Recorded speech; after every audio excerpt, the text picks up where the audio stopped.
Everyone. My name is Lori Gagan. I'll be your host tonight on this podcast with Phil Lyman, Tracy Helverson, and Jim Gagan. But before we get started, I would like to say a few words on the importance of this upcoming state organizing convention. I was honored to be at the state convention last year. However, I was extremely disappointed by the disorganization. The credentialing was a nightmare for our state delegates, which caused everything to start extremely late. And of course, it took the convention past midnight without much of the agenda being completed. This is a reflection on our current GOP leader. I was very impressed by the dedication of all the delegates that stayed to the bitter end. This convention is a critical event for you as a state delegate. It allows you to shape the party's leadership, directly influencing Utah's political direction, which we know has been going down the wrong path. Utah is on the government's radar because of it. We need to get back to our grassroots of being known as a conservative state.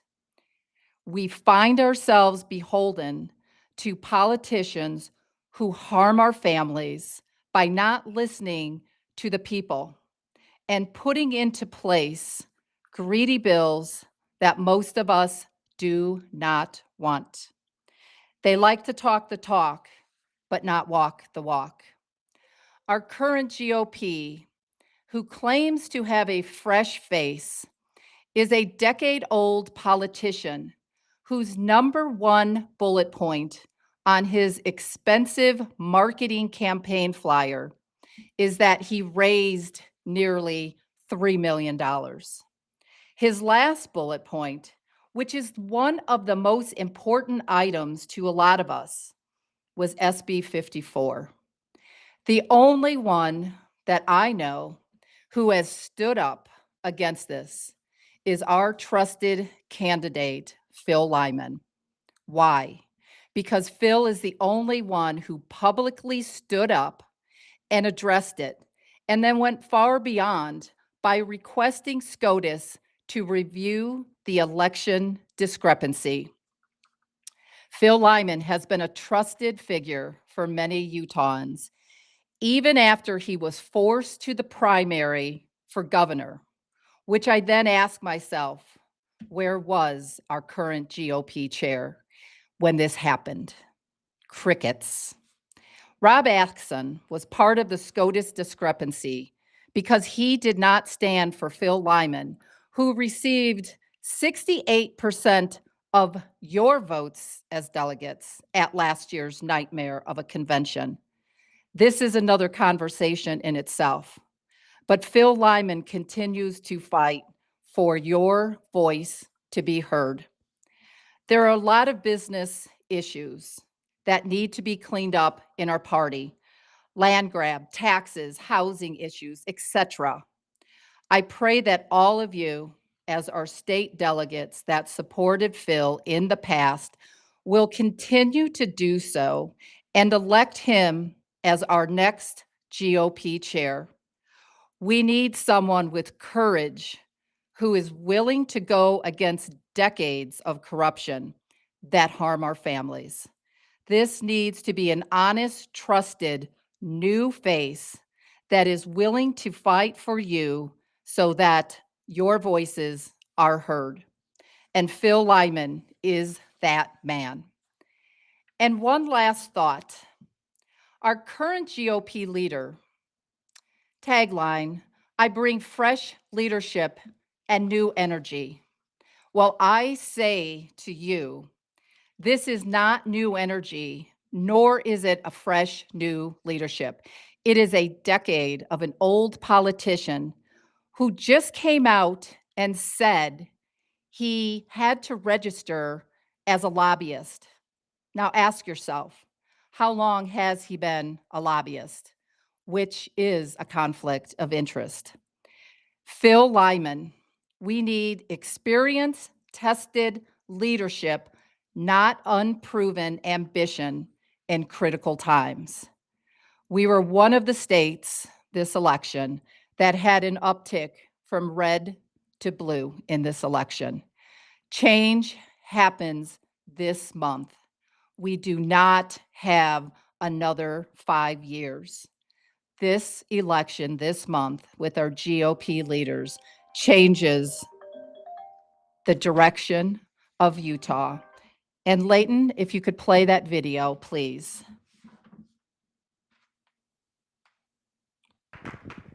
Key question that we have to ask ourselves, all of us, is what are we going to do? And I challenge all of you to think about what you're going to do today, what you're going to do a year from now, what you're going to do 5 years from now.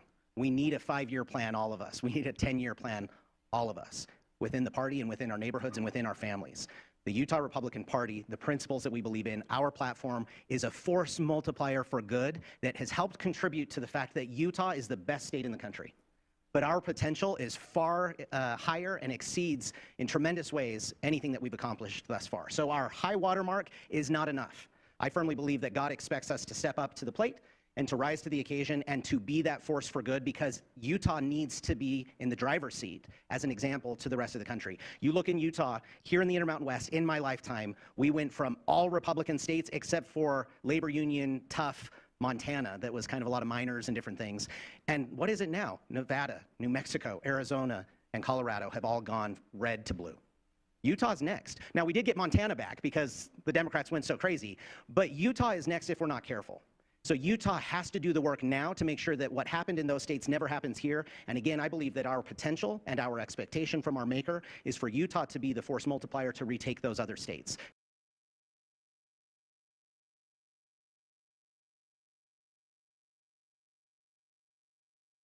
Decade politician who just came out saying that we need to take it back.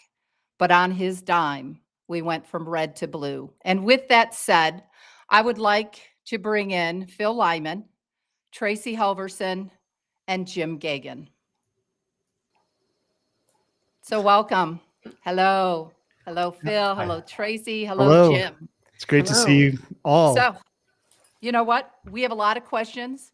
We have a lot of answers that the state delegates want to hear. So let's just jump right in. Phil, I have the first question for you. Okay.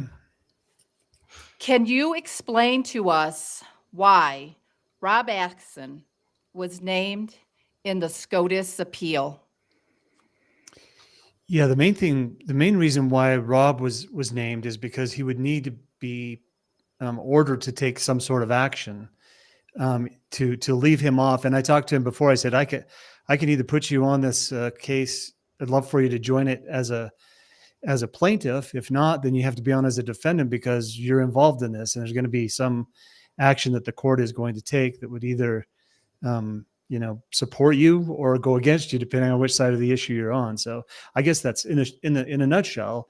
The court was asked to take some action related to the election.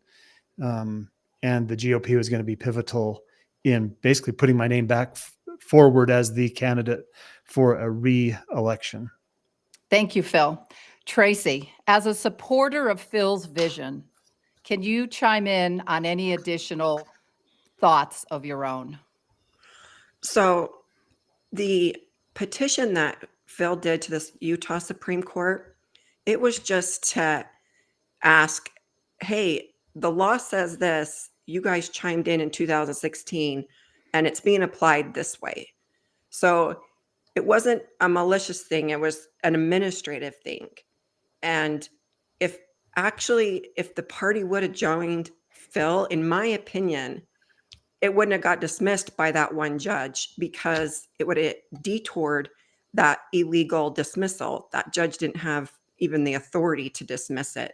The code even states that he had to review it, but they just dismissed it. And I feel like if the party would have stood up for the delegates, just not even Phil, because it's the delegates' vote, it would have helped Phil. It would have been more of a, we need to straighten this out.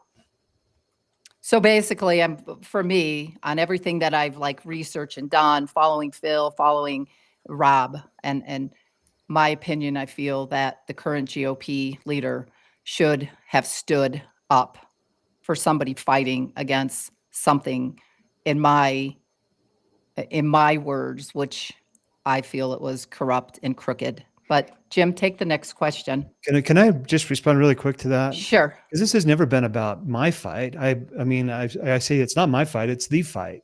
And it's the fight for the GOP. It's the fight against the kind of the elite, the top down power structure. And it's exactly what the GOP says that they're going to stand against, is kind of that, you know, government by an oligarchy or an autocracy, and instead from the bottom up. And so it's disappointing when I find myself fighting someone else's battle, and the person or the group or the party in this case doesn't step up and fight with you, and then you end up naming them as a defendant. It's like, man, we said we were going to do this together, and now that it's time to really go to the mat, you're not there.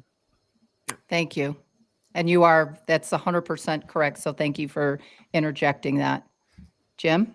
So Tracy, I'm going to have Leighton play a video, and then I'm going to ask you a question about what your thoughts are on SB 54 and why there was no pushback from the party, even though 68+% of the delegates voted for Phil. Okay. So Leighton, play that clip, please.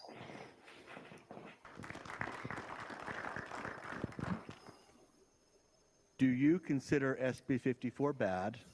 And if so, what have you done to fight against SB 54?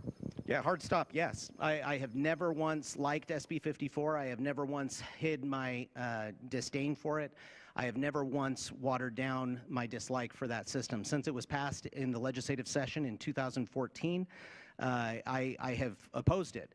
We have had 5 election cycles now, 16, 18, 20, 22, and now 24, that we've had to go through the effects and the hamstring effects of the rules of SB 54 that takes and it keeps the party process, right? Wink, wink. It gives you a way to get around the party process. That's what it did. And so I have always opposed it. I've always promoted those candidates and those causes that want to get back to the spirit of pre-SB 54, the spirit of the delegate process. Firmly believe in that.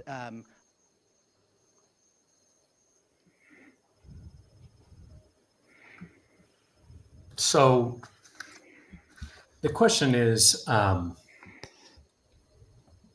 why do you think they didn't stand up and push back on the fact that our party nominated somebody and it didn't matter? I mean, I refer to the SB 54 more as the Incumbent Protection Act. Mm-hmm. And, you know, if there are delegates out there who don't think it's an issue, Judicial Watch, which, you know, polices the government, they sent a formal request to the lieutenant governor in March of this year, giving them 90 days to send information back on why they are not complying to the National Voter Registry Act. And there are other organizations who are also pushing on this. So why do you think our party in Utah didn't stand up for their delegate? Well, his comments. I mean, you know what I mean? Yeah, and I didn't watch that debate, but those comments that he just made, that was not, his actions do not reflect those comments. He did not, he doesn't hate SB 54. He didn't do anything to even stand up for it or up for us as delegates and say, no, you're not putting our nominee through a primary. That's not what we stayed for 18 hours or whatever it was. But in my opinion, it's because when you have a lobbyist is someone, that's how they earn their money. They push policies. And if you tick off the wrong legislator, they're not going to pass your bill.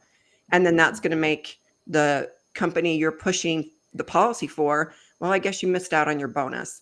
So if you don't have somebody in there that will fight for you and stand up for our party, it's just going to be staying status quo like this was. I reached out to Phil or to Rob several times, even with the CD2 race, and said, come on, Rob, we need someone strong, a strong leader. Stand up for our party. They cannot force those rules upon us. And he just would always just brush me off because he wants status quo. He can't upset anybody. Yeah, I have a feeling that in his world, everybody was a Republican. So what difference did it make? Yeah. But it made a difference. A lot of people spent their time, the delegates, the caucus system, all of those weekends. And for what? Well, and I don't like the policies that I'm seeing coming out of the legislature. And it's a business. It is not a representative form of government. They have been given a list of bills to pass. And if you do not join, they will make sure you're not reelected. So that is why they just keep going along. And Phil's the one that, I mean, he was in the House. He learned that's what's going on, is they're not listening to the people. You want to? Am I supposed to take the next question, Lori? Yeah. Hey, Leighton, can you play that third video, please?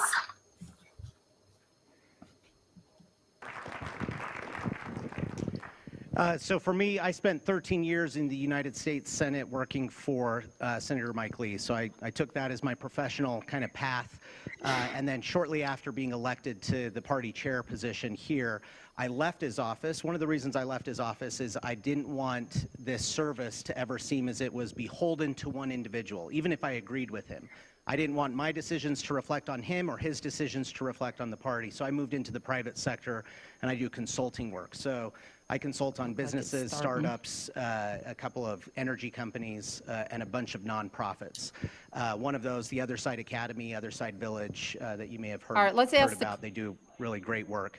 So this last legislative session, for the first time, I actually had to register as a lobbyist to represent them on trying to get some reporting requirements done. They had some COVID funds that came to them, and they were then obligated to report to the federal government for 50 years.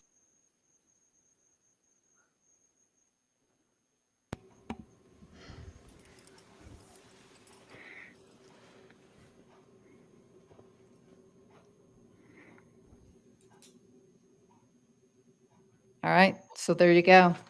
Jim, your next question, please.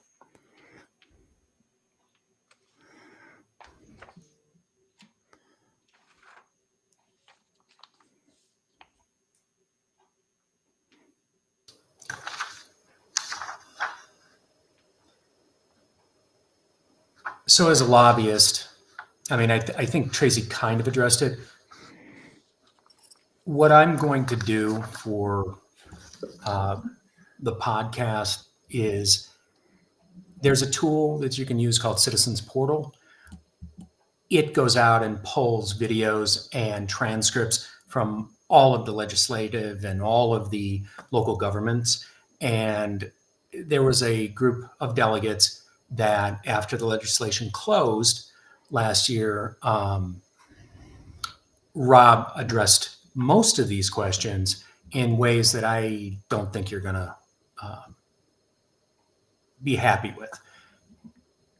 When asked about SB 54, his response was, well, I did what the party told me to do, or what our platform said, our bylaws rather.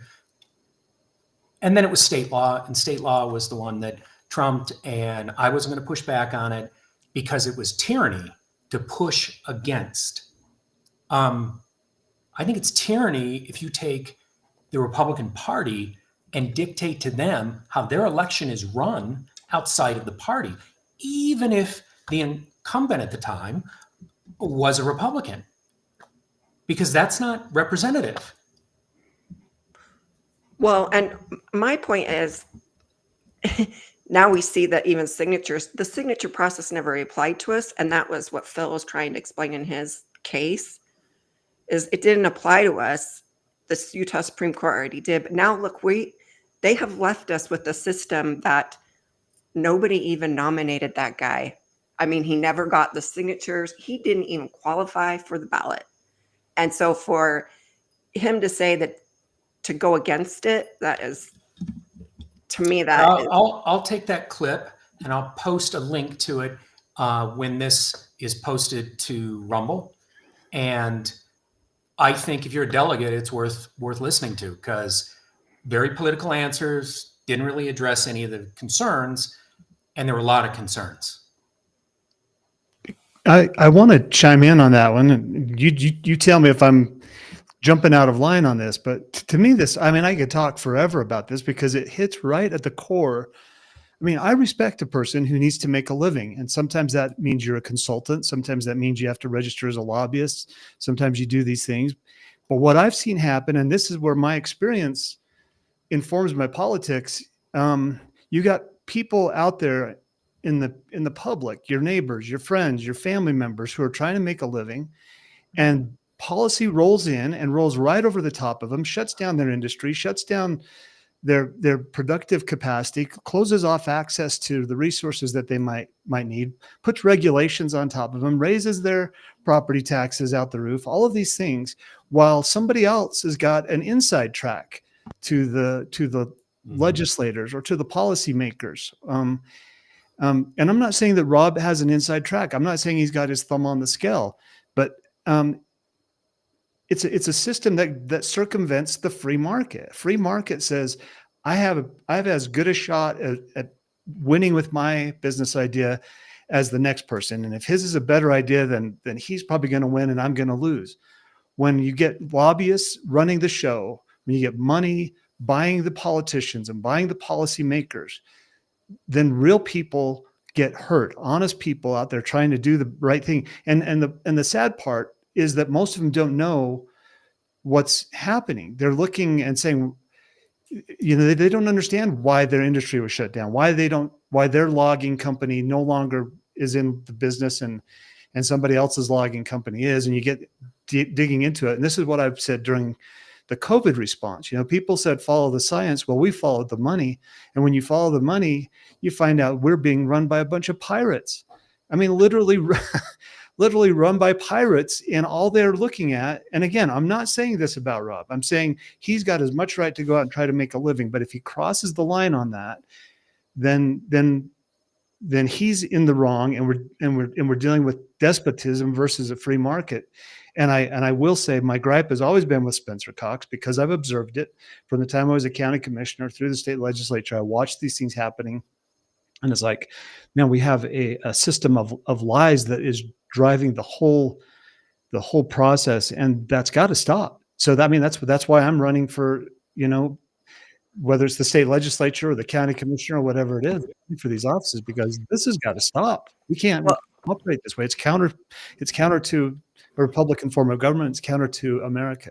Thank you for adding to that. You made a good point, Phil, because he does have a right to go make a living. But if it's going to put you in a position where you can't stand up for a party, then maybe you should reconsider of your extra curricular activities. Well, and the question you always want to find out is this a one-off, or is this systemic? Yep. Are you is this like innocently unaware and things happened, or is it criminal intent to deceive people in order to promote the agenda? And I don't know, but there's that, what they call it, mens rea, or state of mind question in the legal business. It's like, well, how much culpability is there?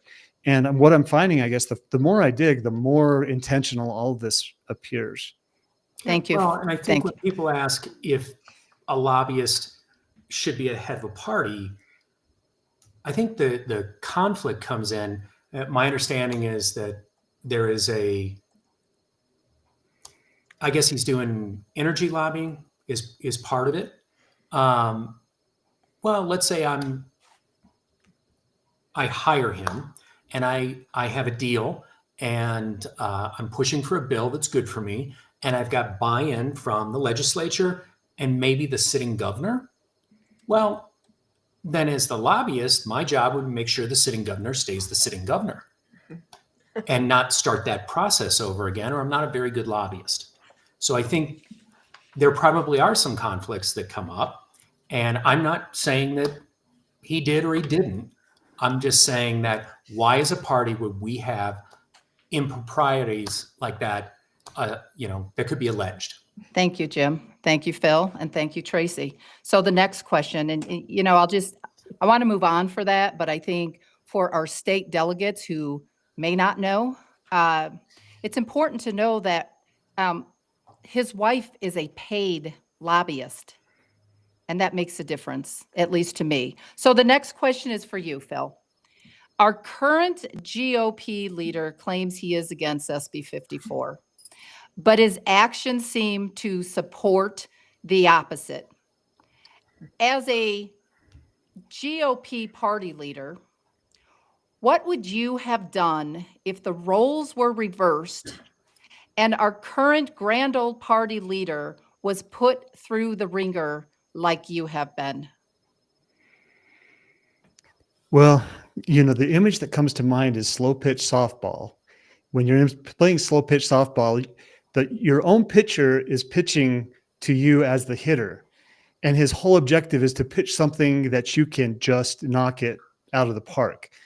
So you pitch, and that's why I feel with this whole 2024 election. This was a gift. Like, here you go, knock this out of the park. Instead, they took a strike and said, "Gosh dang it, we struck out again."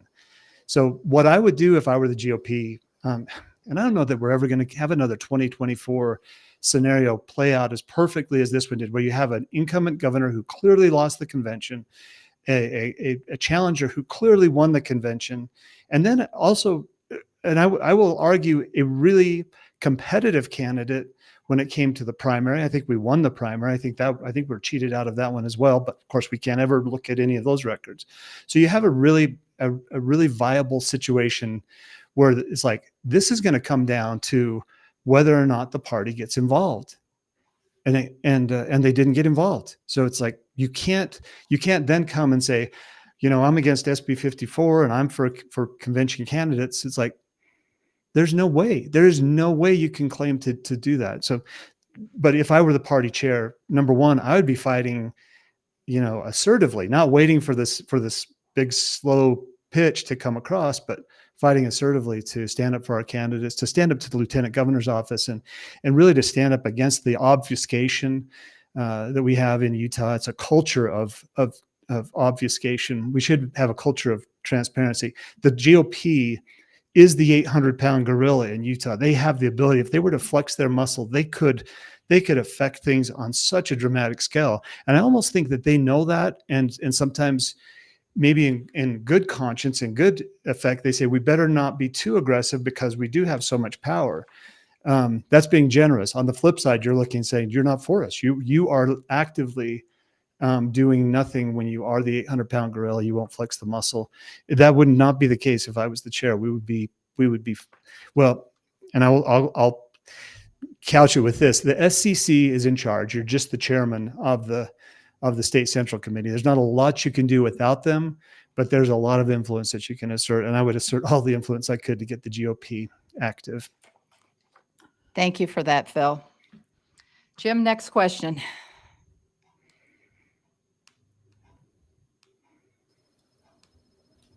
Okay, so this question is for Phil. What barriers do you see preventing Utah's GOP from upholding its own rules, such as supporting convention nominees? And how would you address these as chair? I mean, what would you do about it? Yeah, I'm sure it would be more than just saying, I don't like it. Right. Again, to understand the mechanism and the real battlefield that you're up against, I go back to some of my experience working through the public lands issues and some really bad policies that were coming out. And then the federal agencies would come and say, we didn't have any choice. We were sued and we lost the lawsuit. Well, you find out that's what they call a sue and settle. It's like, we didn't lose that lawsuit. We worked with in this case, it was the, I forget the name, but one of the big environmentalists, Center for Biological Diversity, their largest donor was the national, it was the national agency. U.S. Fish and Wildlife Service was their biggest donor, and that's who they lost the lawsuit against. And the effect was, we were going to designate all of these species and Congress has no say in it because we've circumvented that through a sue and settle process. And that's exactly what I see happening kind of between the lieutenant governor's office. They act like we've got this big conflict going on, and oh man, the lieutenant governor doesn't like us because we went and took it to them. But the net effect, and Tracy kind of alluded to this, the net effect is there's no change. Nothing's happened. We haven't moved the needle. So you can say that it's the lieutenant governor's office. You can say it's the legislature. We've found the enemy, and the enemy is us in the GOP. There are people in the GOP who claim to be fighting this who are not fighting it at all. And I think that's the biggest barrier. Lack of political will. One of the reasons that it makes a difference is in the 2024 election, Spencer Cox, John Curtis, Blake Moore, and in 2018, Romney were not the convention choices, and they bought signatures. And by bought, I just mean they paid somebody to stand in a parking lot and fill out clipboards with information, which I think the party and the candidate should have access to. I mean, who's the oversight? The guy running against you. Well, and In my case, yeah. and to that point is if you have to have the right people in the right places in order to continue this fake election, because you also have an AG that he was eliminated at the convention. And instead of prosecuting the signature fraud that they found, so we don't even have a real nominee candidate that qualified for a ballot, he reduces it to a slap on the wrist, a plea of abeyance. Come on to Utah and do all the signature fraud you want, because nothing will happen to you. And we'll pay you out over $500,000 to do it. It doesn't make any sense. If I can chime in there just a little bit too, if there was no signature route, I want to be fair about this. Those candidates would put a lot more effort into the convention. I don't suspect that Spencer Cox would have stood up and told us all that we're irrelevant. Had he known that was his only shot, he knew that he was going to circumvent it. So if you took away the other path, it would force everyone into that convention spot, and they might do very well. You might find a Blake Moore that would come and really rally the troops and win at convention. When they don't have to do that, sometimes they say, we're going to take all of our resources, we're going to devote it to the general public, forget the convention route altogether. So it would change the way they would campaign. And this is another point in my campaign that I really wanted to highlight is I can take Spencer Cox in the general public. I can take him at convention, not because I'm so amazing, but because he had done things as a governor so many times that I looked and thought, there's no way you can get elected after you've done this, after you implemented DEI on a $100 million scale in Utah, after you use your pronouns, and after you veto the bill that keeps men out of women's sports. And I mean, just across the board, condemning people at a BYU volleyball game. There was 100 things. It's like you will not get elected in Utah. So I was willing to fight him on whatever front he wanted to fight. He didn't get his signatures, so that was a cheat. He circumvented the convention in a way that I think was a cheat. And then the primary election, to me, is the biggest. It's the biggest cheat that occurred, and I can say that because it'd be very, very easy to disprove me just by opening up the voter rolls and the cast vote records. Will they do that? Absolutely not. No, and it's outside of your election for the delegates and I was there. I watched, Spencer Cox basically get booed off stage and scolded the entire convention. And then because it was ranked choice voting, he had 2 more opportunities to address the crowd, and he didn't even have the courage to do that. He sent proxies up because it didn't matter. So I'm hopeful that we can get somebody, maybe you, Phil, in a position in the party that will take a stand. Wow. Thank you. I think Phil will. He's shown that he will. Thanks for that. Thanks for that answer and the question. Tracy. Jim, do you want to take the the next question, Sure. 6. Um, Thank you. This is for Phil again. What steps would you take, or how would you restore the relevance of the state delegates? So it's not just a waste of time, or some straw poll at a rodeo with SB 54 to ensure the voices of the delegates and the people they represent are Yeah. relevant and shape the GOP in the future. Yeah. Well, the again, to really get to the reality, what is it that we're dealing with? And you have to look at the whole scene and recognize that an enemy hath done this. They come in and they cripple the delegate process. They cripple the caucus system, and then they could criticize the caucus system, and then they make fun of the caucus system, and then they make sure that the primary results don't match what the caucus did.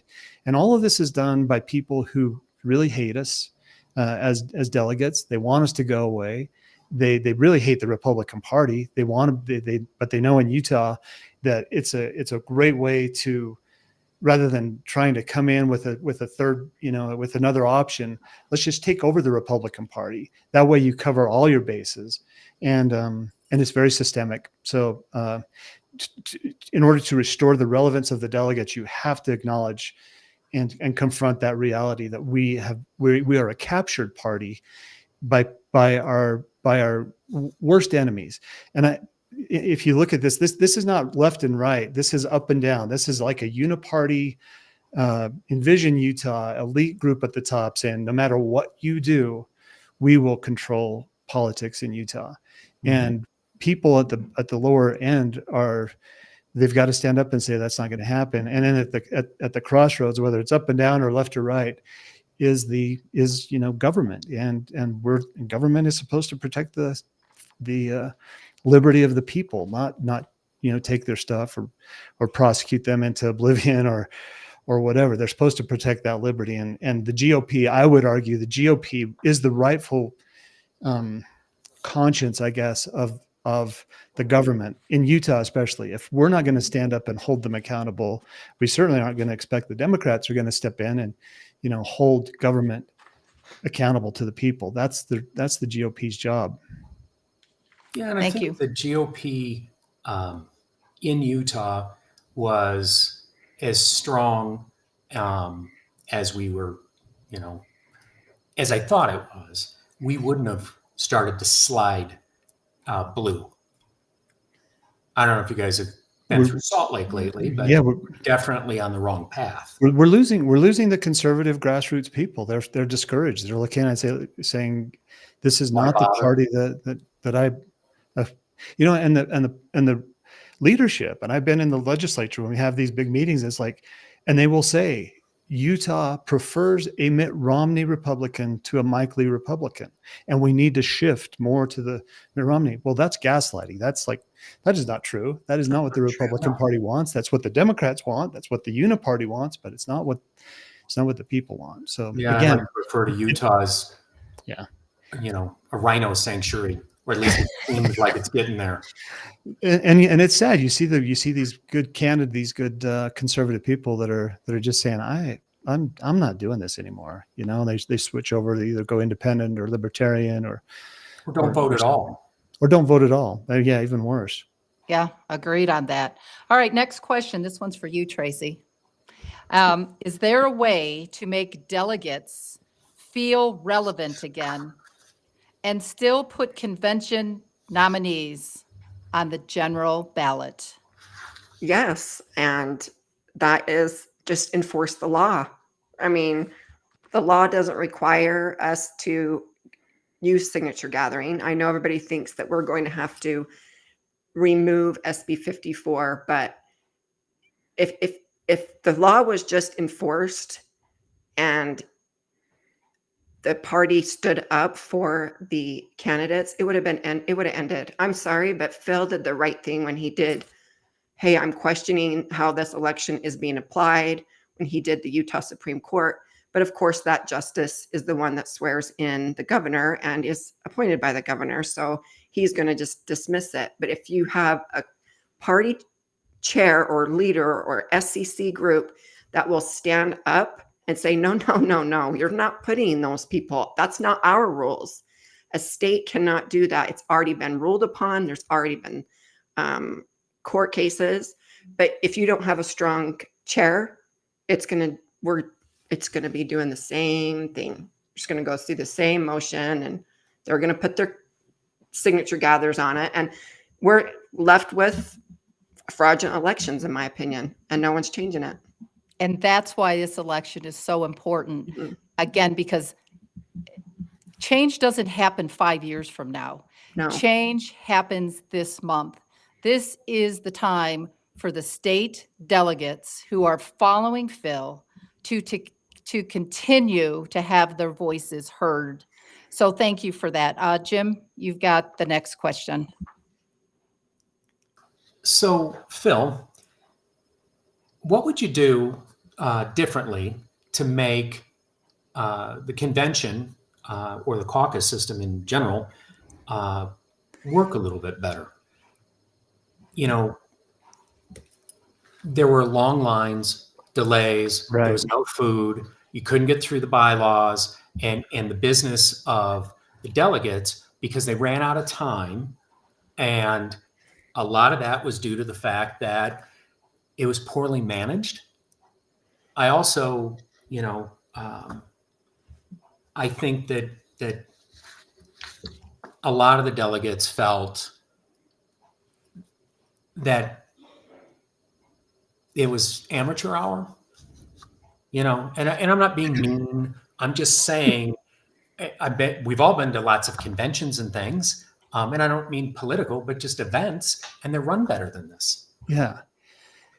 Yeah. I mean, if you were, say you're Jordan Peterson and you're coming to the Salt Palace, you would say, I want to make sure everything goes right here. This is an event. I want people to enjoy themselves.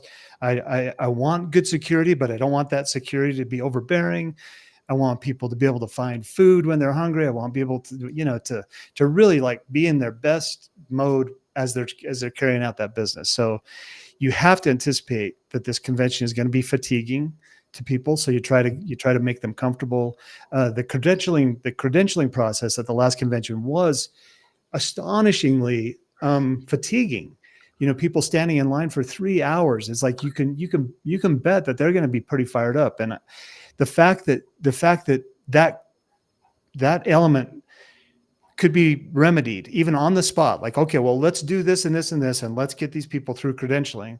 But instead, it was just carried on. So then you start to wonder, is this on purpose? And I do want to say that there are enemies among us.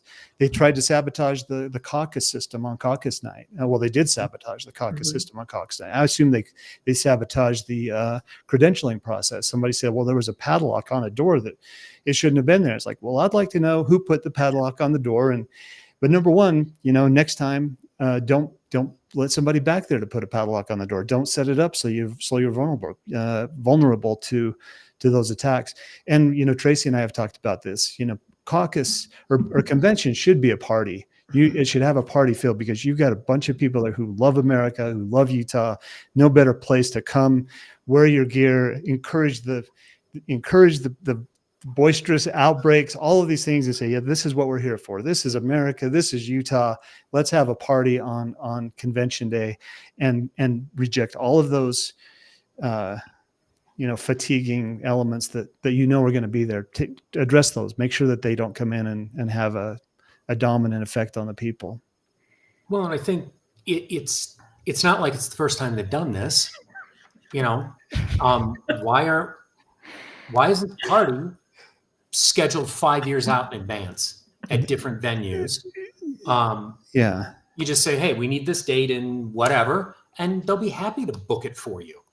To that point, and again, I don't know how much of this is systemic and how much of it is excuses, whatever, but I don't think that the prior chair had done a good job of booking out the venues, which means that it might create some inconvenience for the current chair to go in and have to do some catch-up work to get on top of it. But you absolutely, like you say, what you're dealing with. So So do the catch-up work, get up on top of it, and let's have a thing great that convention. surprised me was no food, everything shuts down.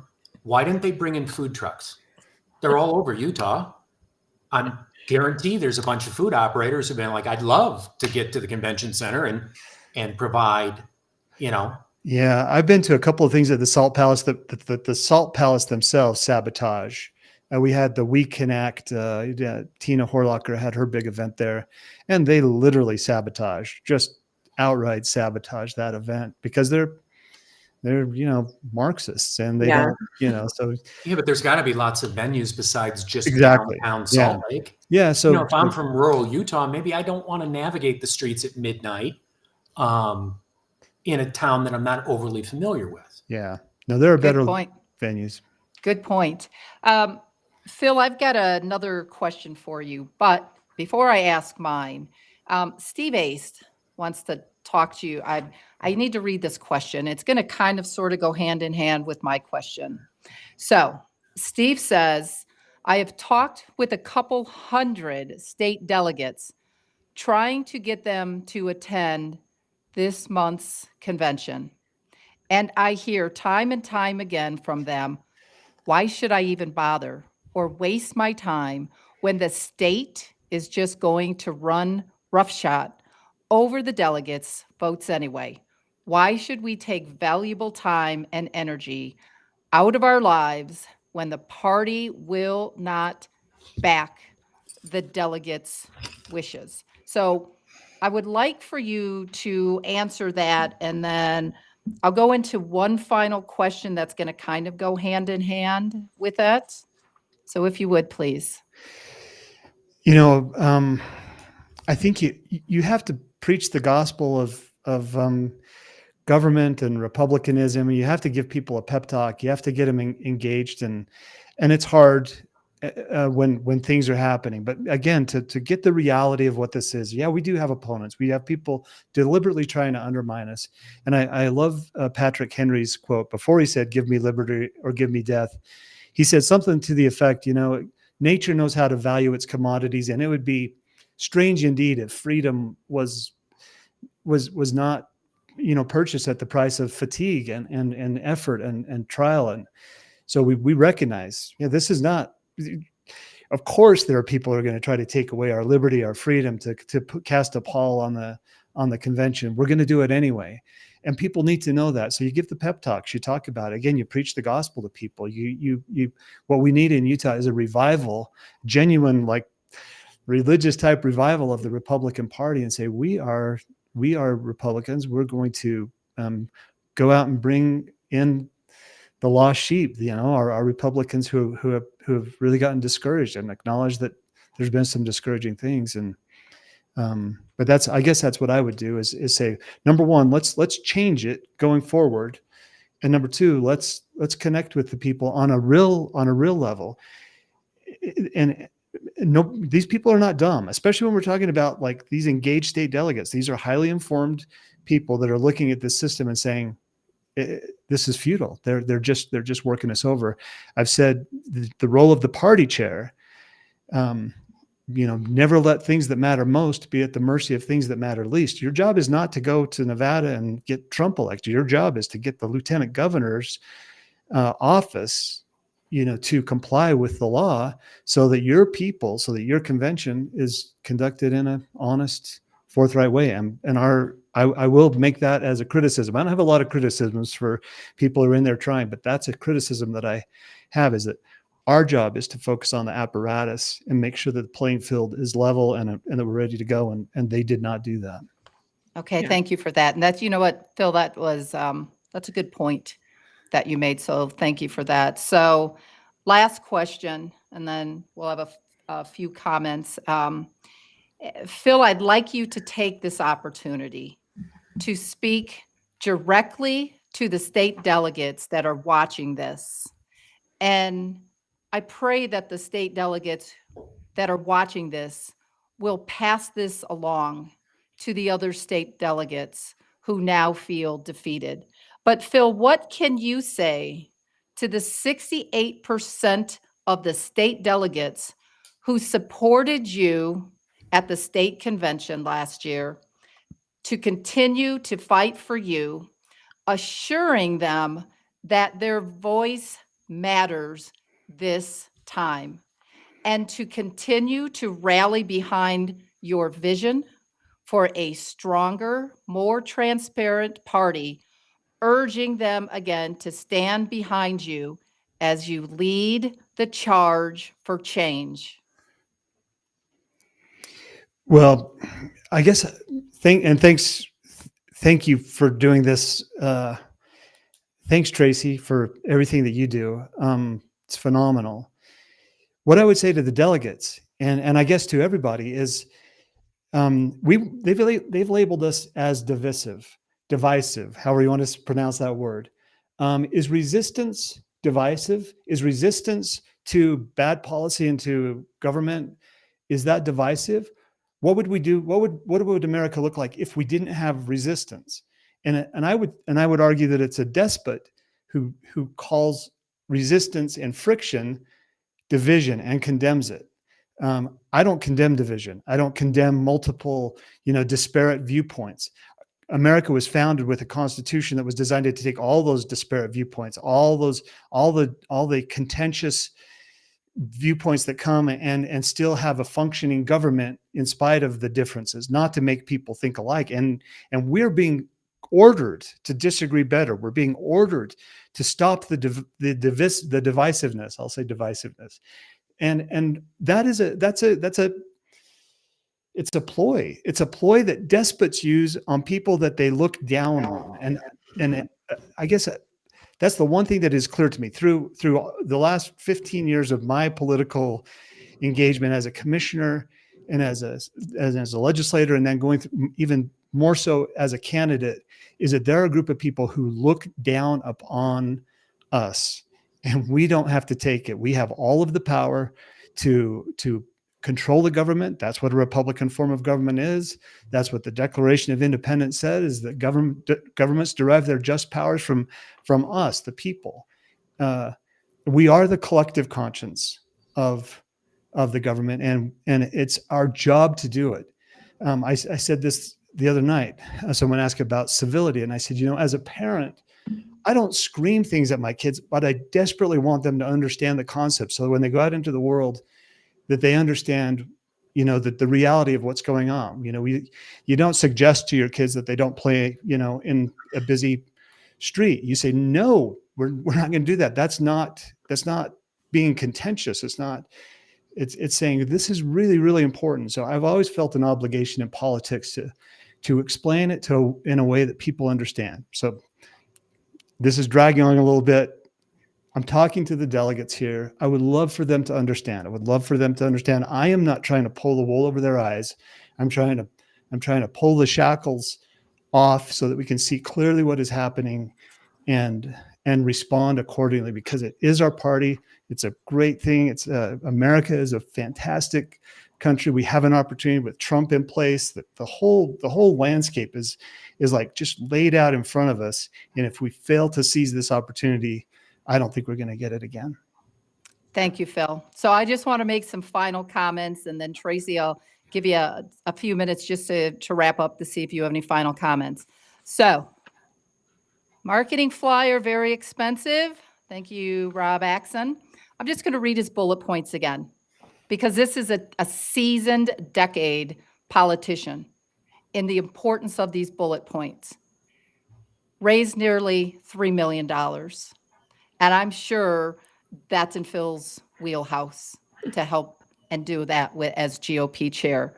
First party chairman to make cash donations in support of convention winners. Organized Utah volunteers. Well, the convention was a disaster. Grew the party, and as Jim Gagan said, we went from red to purple, and now he wants to talk about blue. Went over a seasoned decade. He has had the ability to make change.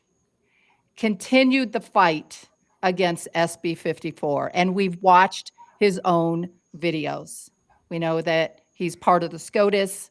I haven't personally seen any social media, and I've asked around. So to the delegates, what I would like to say again is that Phil Lyman continues to fight for your voice to be heard. There are a lot of issues at hand that we need to clean up in Utah. We need a fresh new face, and Phil Lyman is that fresh new face. So that I pray that all of you as our state delegates, that you continue to support Phil Lyman, that you show up at the convention, that you cast your vote for a trusted man who is fighting for you, your families, and to have your voices heard. We need someone with courage who is willing to go up against decades of corruption that harm our families. And Phil Lyman is that man. So with that said, Phil, Can I just Tracy? say one thing? Sure. If you're a delegate and you voted for Phil to run our state as governor, don't you think he could run our party in this state? Yeah. And thank you, Lori. And Jim, thanks for that. Those were nice words. I you. appreciate it. Tracy. Well, thanks for having us on. And I just want to tell the delegates to show up, and we need to make a change. If we want to do things different, we can't keep voting the same people over and over and over again. This is your chance to make a change. And I know it's discouraging. It feels like that it's going to be the same status quo, but I promise you that it won't be with Phil. So. And I have one final question from Jill Watson. So Phil, as a chair, will you be willing to stand up for our clear convention winners and even hold a public press conference on the state capitol so that all the media, public, know that you're fighting for their voice, and rally the people so our people know you're standing for us? Our winners deserve to be on the general ballot. And how can you comment for Jill? I appreciate the question, Jill, and a little bit of manipulation to force me to do something on the state capitol steps. And the answer is yes. You know, honestly, fighting for me is an involuntary, it's an involuntary response. I can't not fight when I see things happen that are just wrong. So I believe in the caucus system. I believe that when we have a set of bylaws, a convention or a constitution, bylaws, and a platform, that we should follow those. And I'm committed to that. My mantra in politics, long before I even ran for office, was that honest people have rights too. And that means that other honest people will stand up when they see something happening. They stand up, and if you won't do that, then you're not a good neighbor. You're not a good, father, whatever. You stand up for people that are trying to do the right thing. And so yeah, I would do that. And even if it meant, Jill, doing it on the steps of the Utah State Capitol, I would totally do that. And I do really appreciate people like Jill and those people that come with such conviction and conscience. I draw my inspiration from them, and hopefully it's mutual. And Phil, I have one comment left for you. So as a believer myself, and in the Bible, they talk about David and Goliath. All the people were afraid to go against Goliath. And I just want to say that you inspire me. You inspire so many people, and you are our David, because you're the only one I know that's willing to go up against Goliath. So with that said, everybody, please share this video to any state delegates that did not hear it. I look forward to seeing every state delegate at the convention. And please remember, we need a man that's trusted, but more importantly, we need a man with courage, and Phil Lyman is that man. So thank you all, and have a blessed night. Good night, everyone.